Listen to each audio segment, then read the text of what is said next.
আজকের করব সর্ষে কাতলা। সর্ষে কাতলা করার জন্য, আর এই কাতলা মাছটা হচ্ছে আমার জামাই পাশে মাছ ধরতে যায়, সেখানে ধরেছে। অনেক বড় মাছ নিয়ে এসেছিলো।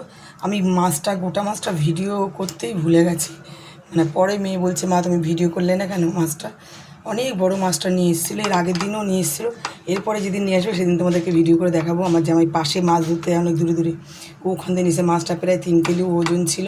আমি আরেকদিনও রান্না করেছি, মানে কালকে আর রান্না করেছি।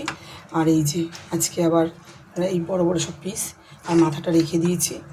চলো, কড়াই বসিয়ে নিয়েছি সর্ষে কাতলা করার জন্য। কড়াইটা গরম হচ্ছে, আর এখানে আমি সর্ষে শিলে বেটে নিচ্ছি। সর্ষে কাতলা করলে শিলে সর্ষে বেটে নিলে সেই তরকারি স্বাদই হয় আলাদা। চলো, তেল গরম হয়ে গেছে, দিয়ে দেবো একটা একটা মাছ। মাছগুলো ভাজা সর্ষে আমার বাটা হয়ে গেছে। এবার এটাকে আমি ছেঁকে নেব। গরমকাল পড়েছে, কার জন্য আমি সর্ষেটা আমি বেশি করি না, তাও যখন করি পুরো ছেঁকে শুধু জলটাই দেবো। ছেঁকেটা নিই, তারপর দেখাবো। চলো দেখাই আমি কীভাবে গুলে নিচ্ছি। পুরো সর্ষেটা এভাবে বেশি করে জল দিয়ে গুলে নেবো, নিয়ে এইভাবে ছেঁকে দেবো। আমার বড় ছাঁকনি নাই, তার জন্য আমি চায়ের ছেঁকনিতেই ছেঁকে নেব। দেখো তোমরা, এই যে সর্ষেটা আমি পুরো এটা বেশি ঘনটা, আর এখানে এইভাবে ছেঁকে নিই, ছেবড়াগুলি ফেলে দিয়েছি। আর এই যেটা লাস্টের জলটা, এটাও দিয়ে দেবো।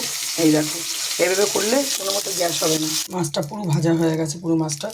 এখানে আমি সোমবারে দেবো কালো জিরে, কাঁচা লঙ্কা আর গোটা শুকনো লঙ্কা। সবাই আগে দেবো গোটা শুকনো লঙ্কা, দেবো কালো জিরে, দেবো কাঁচা লঙ্কা। আর আমি লঙ্কা কোনো বাটি নেই, দিয়ে দেবো এই সর্ষে এরকম, যেটাকে আমি তেলে রেখেছি। দেখো দেখো আমি তেলে রেখেছি, কিন্তু একটু সর্ষে দানা পড়বে না। দিয়ে দেবো রেড চিলি পাউডার আর হলুদ।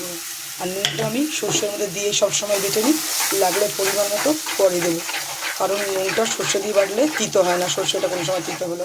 দেখো কালারটা কত সুন্দর চলে এসছে।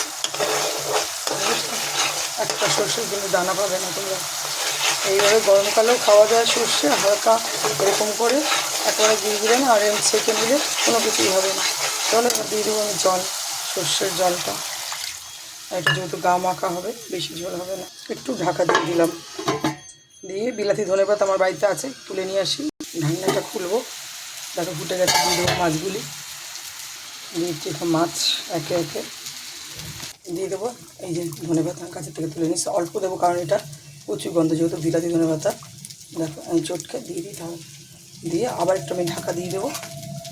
তারপরে নামিয়ে নেব। তার আগে একটা কাজ আছে, সেটা তোমাদের পরে। এর থেকে আমি কতগুলি লঙ্কা তুলে নেব, নিয়ে বাটিতে ডলবো, ডলে তারপর দেখাচ্ছি। দেখো আমি এইভাবে ডলে নিয়েছি সব লঙ্কাগুলি আর ধনেপাতাটা। এটা দিয়ে দিলাম নামানোর আগে। এবার আমি হয়ে গেছে, গ্যাসটা অফ করে দেবো তরকারিটা। চলো গ্যাসটা অফ করে দিলাম, এবার নামিয়ে নেব।